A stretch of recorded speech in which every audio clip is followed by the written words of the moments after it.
मोदी की नाराजगी से हिली कुर्सी, 11 साल में हुए 7 बड़े इस्तीफे, धनखड़ से पहले 6 बार आ चुका है भूचाल। भारतीय लोकतंत्र के इतिहास में यह पहली बार ऐसा हुआ कि जब किसी उपराष्ट्रपति ने अपना कार्यकाल पूरा किए बिना अपने पद का त्याग कर दिया। लेकिन पीएम मोदी के 11 साल से लंबे कार्यकाल में यह 7वां ऐसा मौका था जब किसी बड़े ओहदे पर बैठे शख्स ने इस्तीफा दिया है। बिना कार्यकाल पूरा किए इस्तीफा देने वालों के साथ एक बात कॉमन ये रही कि इन सभी की किसी न किसी मुद्दे पर केंद्र की मोदी सरकार से सहमत नहीं थे। कई बार यह बात सार्वजनिक तौर पर सामने आई तो कई मौकों पर नहीं आ सकी, लेकिन सूत्रों ने यह जरूर स्पष्ट किया। खैर चलिए जानते हैं धनखड़ के अलावा 5 और कौन थे जिन्होंने कार्यकाल पूरा करने से पहले पद त्याग दिया। यूपीए 2 सरकार के अंतिम वर्ष में मनमोहन सिंह द्वारा चुने गए अर्थशास्त्री और शिक्षाविद रघुराम राजन सितंबर 2016 में दूसरा कार्यकाल ठुकराते हुए शिकागो विश्वविद्यालय में अपने शिक्षण कार्य पर लौट आए। अंतरराष्ट्रीय मुद्रा कोष आईएमएफ के पूर्व मुख्य अर्थशास्त्री राजन ने 2008 के वैश्विक वित्तीय संकट की भविष्यवाणी की थी। राजन ने नोटबंदी और चुनावी बॉन्ड योजना पर सरकार के साथ मतभेदों की सूचना दी थी, जिसे पिछले साल सुप्रीम कोर्ट ने भी खारिज कर दिया। तत्कालीन केंद्रीय वाणिज्य मंत्री निर्मला सीतारमण ने भारत की वृद्धि पर राजन की एक टिप्पणी की सार्वजनिक रूप से आलोचना की थी और उसका खंडन किया था। दिसंबर 2018 में आरबीआई बोर्ड की एक महत्वपूर्ण बैठक से कुछ दिन पहले उर्जित पटेल ने व्यक्तिगत कारणों का हवाला देते हुए अपने इस्तीफे की घोषणा की। लगभग 7 साल पहले उनके इस्तीफे के बाद से ही इस बात पर व्यापक रूप से बहस चल रही है कि उन्होंने अपना पहला कार्यकाल पूरा किए बिना इस्तीफा क्यों दिया। उर्जित पटेल ने रघुराम राजन के बाद भारत के केंद्रीय बैंक के प्रमुख के रूप में कार्यभार संभाला था और नोटबंदी के तूफान का सामना किया था। माना जाता है कि नरेंद्र मोदी सरकार के साथ उनके कई टकराव रहे हैं। पटेल का इस्तीफा न केवल निवेशकों के लिए बल्कि सरकार के लिए भी एक झटका था। उर्जित के इस्तीफे को लेकर कई मीडिया रिपोर्ट्स में पटेल और सरकार के बीच मतभेद का एक कारण यह बताया गया है कि सरकार केंद्रीय बैंक पर राजकोषीय घाटे को कम करने में मदद के लिए अपने 3.6 ट्रिलियन रुपए 48.7 अरब डॉलर के भंडार में से कुछ देने का दबाव बना रही थी। कथित तौर पर केंद्र ने आरबीआई अधिनियम की धारा 7 के एक पहले कभी इस्तेमाल न किए गए नियम को लागू करने की धमकी दी थी, जिससे आरबीआई को अपने भंडार से 3 लाख करोड़ रुपए निकालने के लिए मजबूर किया जा सके, जो कि विमुद्रीकरण के नुकसान की भरपाई के लिए था। उर्जित के इस्तीफे पर यह भी अटकलें लगाई गईं कि मोदी सरकार चुनावी बॉन्ड पर जोर दे रही थी, जिसका पटेल के पूर्ववर्ती राजन ने भी विरोध किया था। पटेल ने भी दिवंगत केंद्रीय वित्त मंत्री अरुण जेटली से आरबीआई के अलावा किसी अन्य बैंक द्वारा बॉन्ड जारी करने पर सवाल उठाया था। विरल आचार्य अक्टूबर 2018 में तब सुर्खियों में आए जब उन्होंने आरबीआई की स्वतंत्रता सुनिश्चित करने की आवश्यकता पर एक तीखा भाषण दिया।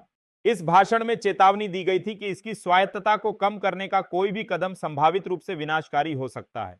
आचार्य की यह टिप्पणी ऐसे समय में आई है जब नरेंद्र मोदी सरकार और भारत के केंद्रीय बैंक के बीच मतभेद बढ़ रहे थे, जिसके कारण अंततः तत्कालीन आरबीआई गवर्नर उर्जित पटेल को पद छोड़ना पड़ा। आचार्य ने आरबीआई की मौद्रिक नीति समिति की बैठक से कुछ हफ्ते पहले ही अपना इस्तीफा दे दिया था।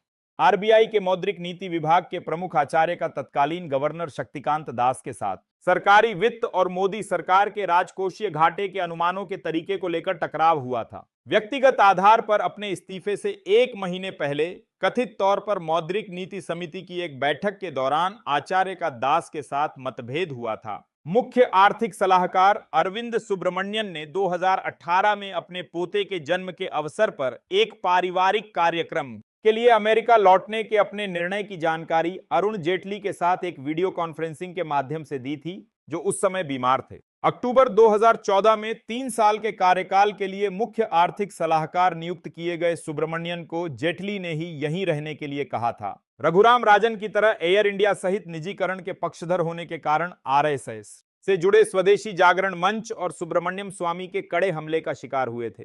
स्वामी ने एक बार बौद्धिक संपदा अधिकारों पर वॉशिंगटन के रुख का समर्थन करने के लिए सुब्रमण्यन पर सार्वजनिक रूप से हमला किया था।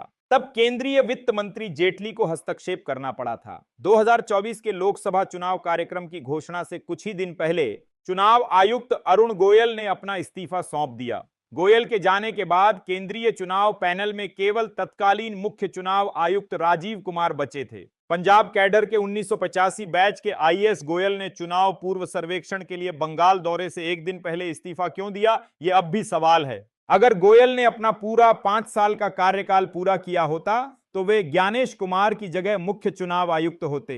अरुण गोयल के इस्तीफे के पीछे तत्कालीन मुख्य चुनाव आयुक्त राजीव कुमार के साथ मतभेदों की अटकलें लगाई जा रही थीं। अमेरिका ने छीनी छूट तो भारत ने लिया बड़ा एक्शन, पोस्टल सर्विस सस्पेंड, किस पर होगा असर? चुनाव आयुक्त अशोक लवासा ने 2019 के लोकसभा चुनावों के दौरान मोदी और शाह द्वारा प्रचार नियमों के कथित उल्लंघन पर कई असहमति पत्र दिए थे, जिसके बाद उन्होंने पद छोड़ दिया था। बाद में उनके परिवार के 5 सदस्यों के खिलाफ आयकर जांच शुरू की गई। वह कथित तौर पर पेगासस स्पाईवेयर के निशाने पर आए लोगों में से एक थे। चलिए देखते हैं अगली बड़ी खबर। राहुल गांधी की वोटर अधिकार यात्रा में तेजस्वी यादव का मजेदार बयान।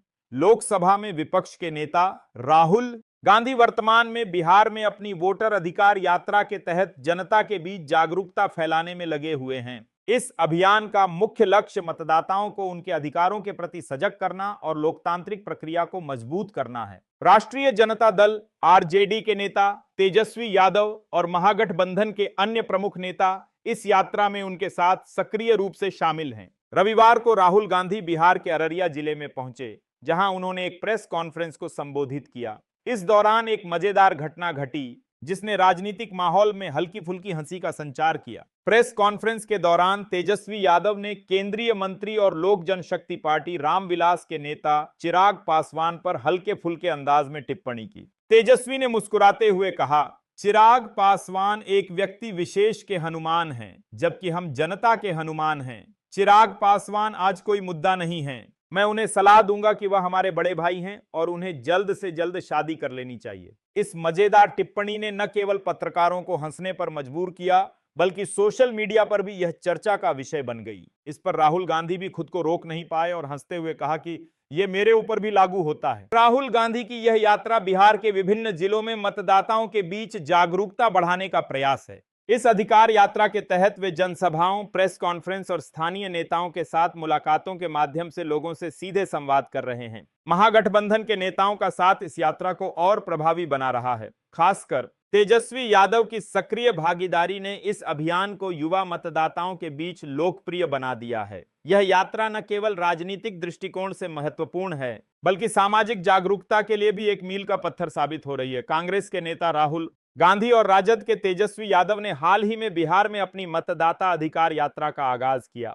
इस 16 दिवसीय यात्रा के दौरान वे पूर्णिया से अररिया जिले में प्रवेश करते समय बुलेट बाइक चलाते हुए नजर आए। यह यात्रा राज्य की मतदाता सूची में संभावित अनियमितताओं के खिलाफ शुरू की गई है। राहुल गांधी, जो लोकसभा में विपक्ष के नेता भी हैं, और तेजस्वी यादव को देखने के लिए सड़कों पर बड़ी संख्या में लोग इकट्ठा हुए। हालांकि इस यात्रा ने राजद के भीतर एक नई बहस को जन्म दिया है। बर्खास्त विधायक तेज प्रताप यादव ने अपने छोटे भाई तेजस्वी यादव और राहुल गांधी की आलोचना करते हुए उनके आम जनता से जुड़ाव पर सवाल उठाए। तेज प्रताप ने कहा, चुनावों के समय हर कोई अपनी रोटी सेंकने और अपने रास्ते बनाने में व्यस्त रहता है। ये नेता एयर कंडीशन्ड गाड़ियों में घूम रहे हैं और जनता से हाथ तक नहीं मिला रहे हैं। हम छोटे गांवों की पगडंडियों पर चलना चाहते हैं और जमीन से जुड़े नेता बनना चाहते हैं। पूर्णतः 300 किलोमीटर की यह यात्रा 17 अगस्त को सासाराम से शुरू हुई थी और 8 सितंबर को पटना में एक रैली के साथ समाप्त होगी। यह यात्रा 16 दिनों में 20 से अधिक जिलों से गुजरेगी। इस यात्रा के दौरान कांग्रेस और राजद के नेता एक संयुक्त संवाददाता सम्मेलन भी आयोजित करेंगे।